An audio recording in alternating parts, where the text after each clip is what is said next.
Tech Sounds presenta Territorio Negocios.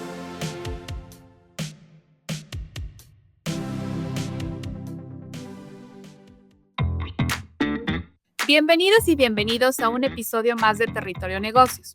Les invitamos a seguirnos, recomendarnos y activar la campanita para no perderse ninguno de nuestros episodios.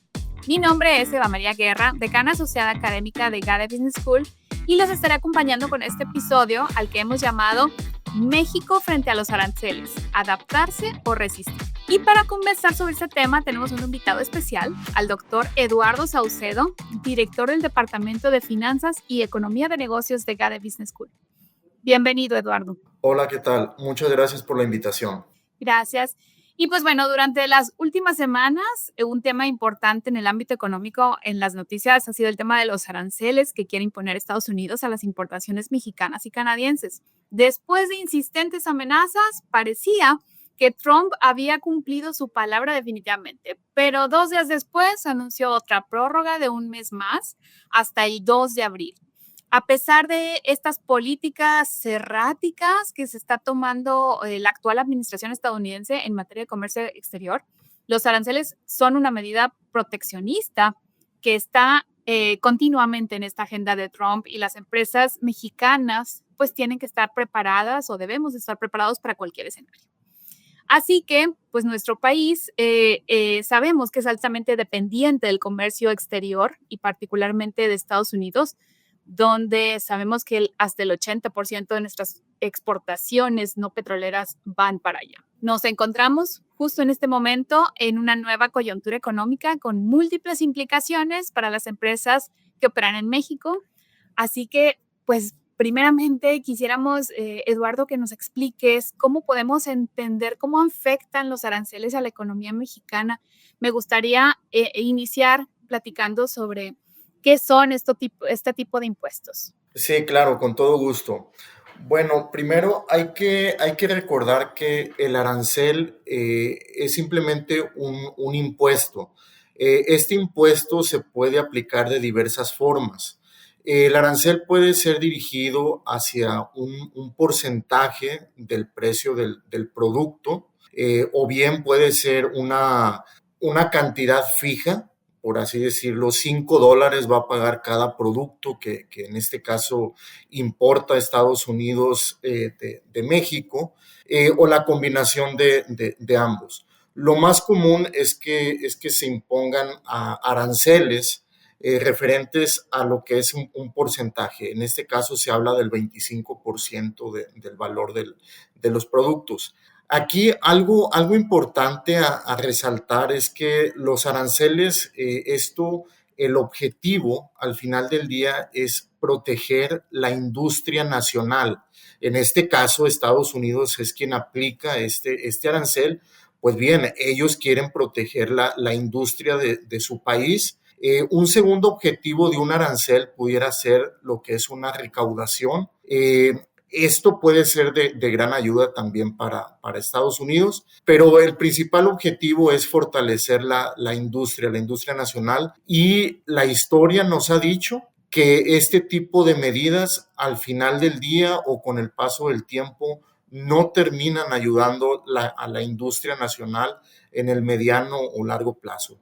La pudieran ayudar en el corto plazo, pero en el mediano o largo plazo no son exitosas este tipo de medidas. Entonces, si hablamos que pues una cuarta parte, ¿no? Un 25% del precio de nuestras importaciones, principalmente hacia la protección de la industria nacional, es lo que aparentemente está buscando Trump, más que un tema de recaudación. Y como comentas, un tema de corto plazo.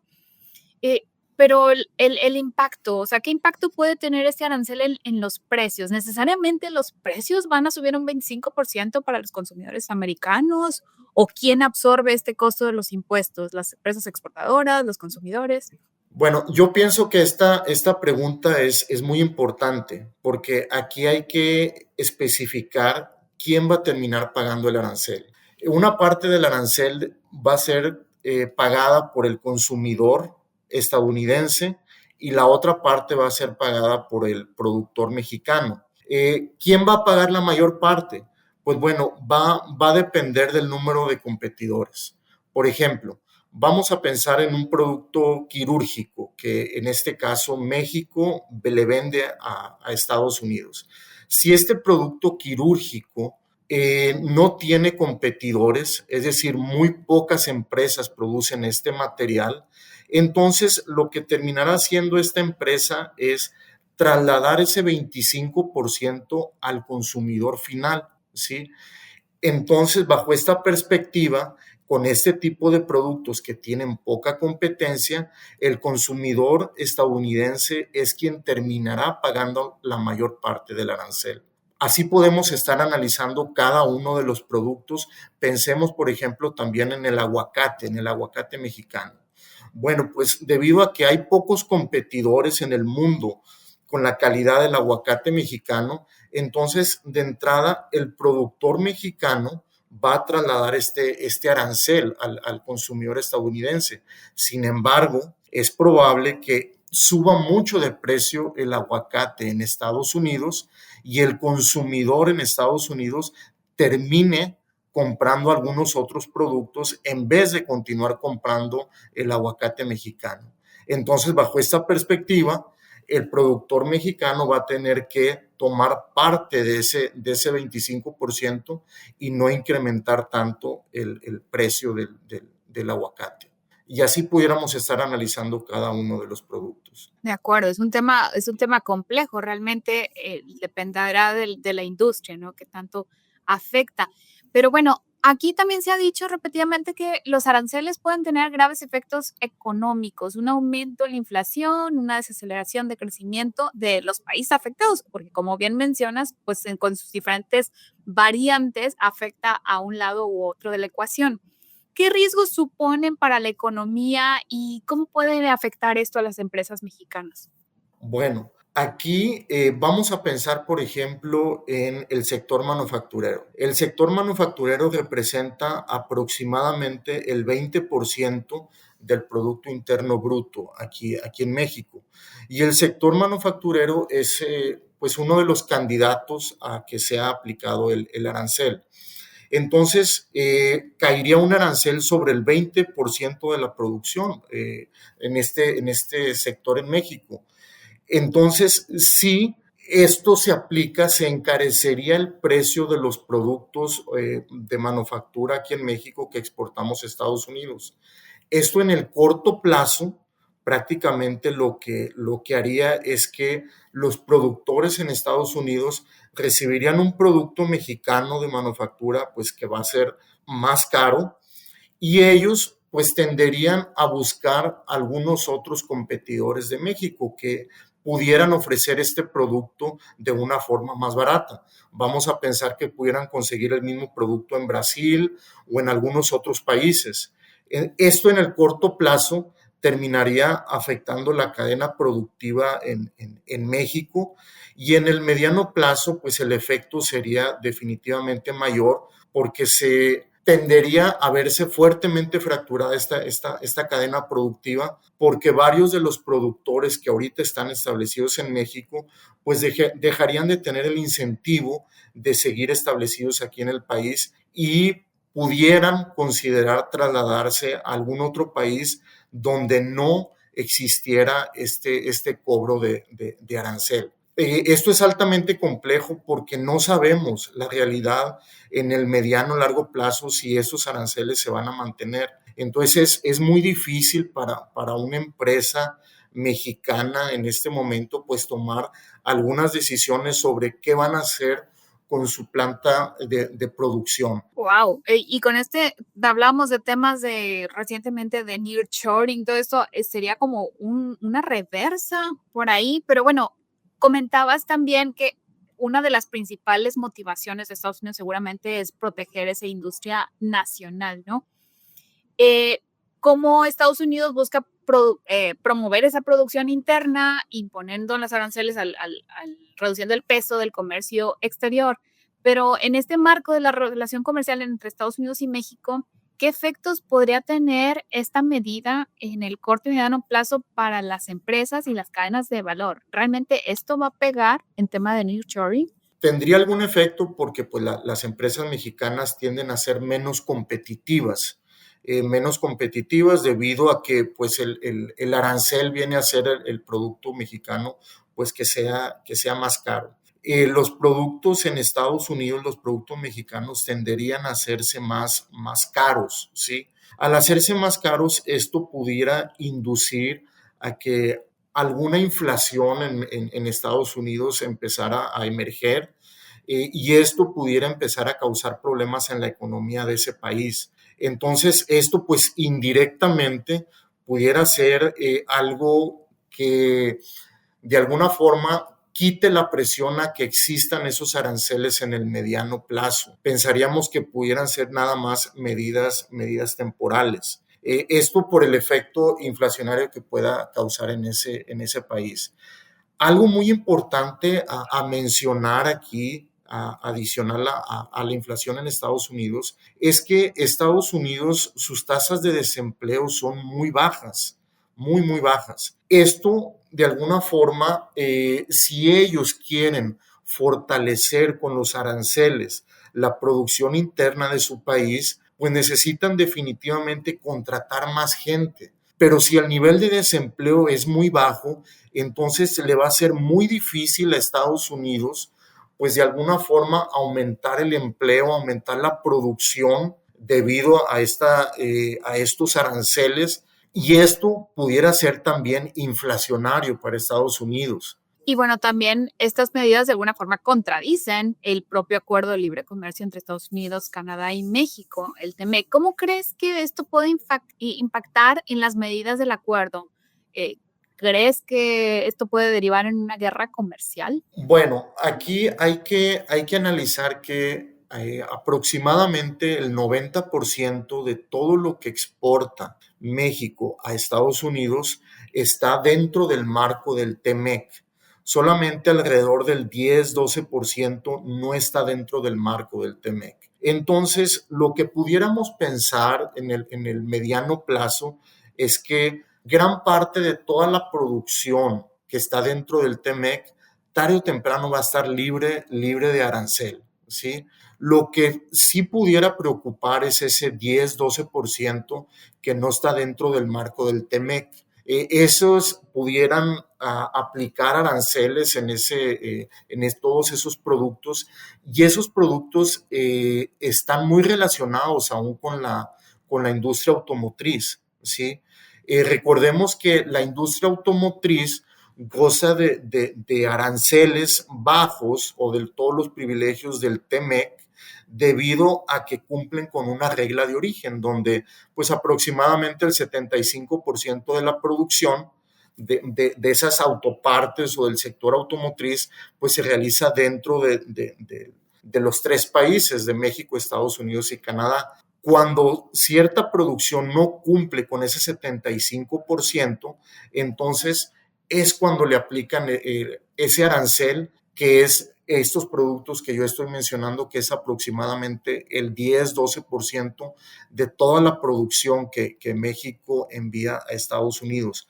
Entonces, ese es el porcentaje que pudiera tener un gravamen en el mediano plazo. Sin embargo, pienso yo que va a ser difícil que exista una guerra comercial. ¿Por qué? Porque con una guerra comercial, al final del día, todos terminamos perdiendo. Sería muy difícil, muy retador para México contestarle a Estados Unidos de que si Estados Unidos nos aplica un arancel, pues nosotros vamos a empezar a aplicar un arancel similar. Lo pudiéramos hacer, pero van a ser medidas muy temporales, de muy corto plazo, y eventualmente van a cambiar este rumbo.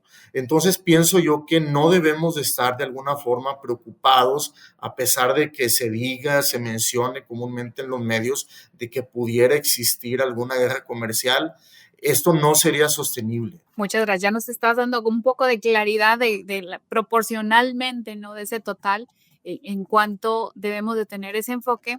Y bueno, en caso de que se apliquen estos aranceles por parte de Estados Unidos a México, ¿cómo se vería ese impacto en la economía mexicana? ¿Qué tanto afectaría ese arancel al mexicano promedio como tú y como yo? Excelente. Pienso que esto es muy importante para la audiencia, porque recordemos que el arancel pues, se va a aplicar a las exportaciones que realiza México a Estados Unidos. Bueno, las exportaciones que realizamos a Estados Unidos, aproximadamente el 55%, poquito más del 55%, está en los 6 estados que están al norte del país, ¿sí? Entonces, los estados del norte del país son altamente exportadores. Si existe un arancel, los estados más dañados en el país, pues sería definitivamente el norte del país. El mexicano promedio del norte del país sería más afectado que el mexicano del resto del país, ¿sí? Pensemos, por ejemplo, lo que es los estados del Bajío.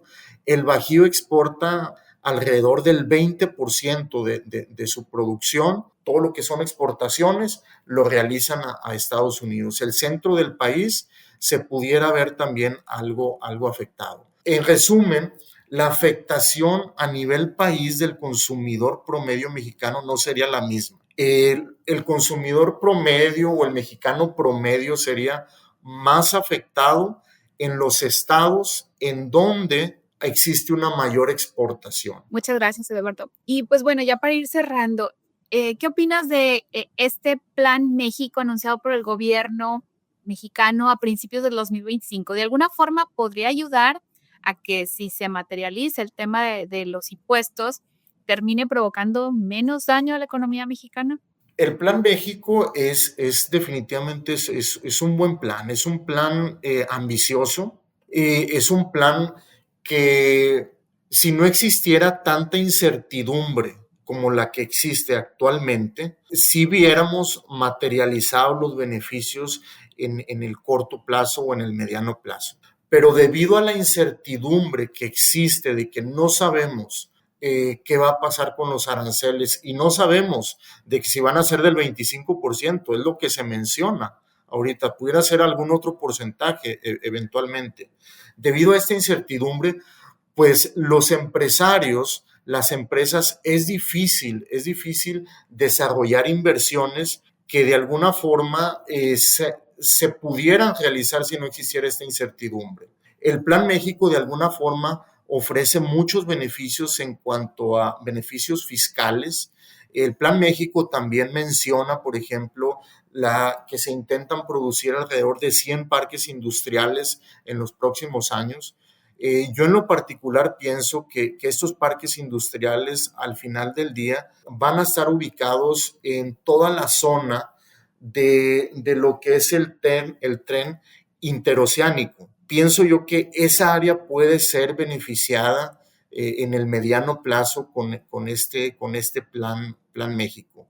Definitivamente es un buen plan, pero el tamaño de la incertidumbre es mayor y va a ser difícil que las empresas gocen en el corto plazo de todos los beneficios que ofrece este plan, debido a que pues tienen que realizar inversiones muy mayores de muchos millones de dólares, y ante esta incertidumbre difícilmente lo van a realizar en el corto o mediano plazo.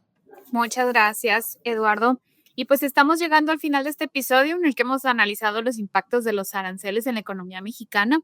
Vemos que la relación comercial entre México y Estados Unidos sigue siendo compleja, desafiante, pero pues bueno, es muy importante estar bien informados y seguir revisando cómo va avanzando el tema para tomar las mejores decisiones. Muchas gracias, Eduardo Saucedo, director del Departamento de Finanzas y Economía de Negocios de GADE Business School. Muchas gracias por la invitación. Un placer haber estado con ustedes. Gracias por esta interesante e ilustrativa conversación. Muchísimas gracias también a todo el equipo de producción y a quienes nos escuchan. Los esperamos en nuestro próximo episodio. Hola, somos Azucena Rojas, Beata Boina y Carlos Elizondo. Te invitamos a escuchar Con su permiso, un podcast sobre análisis de la realidad política, económica y social de nuestro país, así como del entorno internacional. Con su permiso es parte de Tech Sounds Podcasts, la barra oficial del Tecnológico de Monterrey.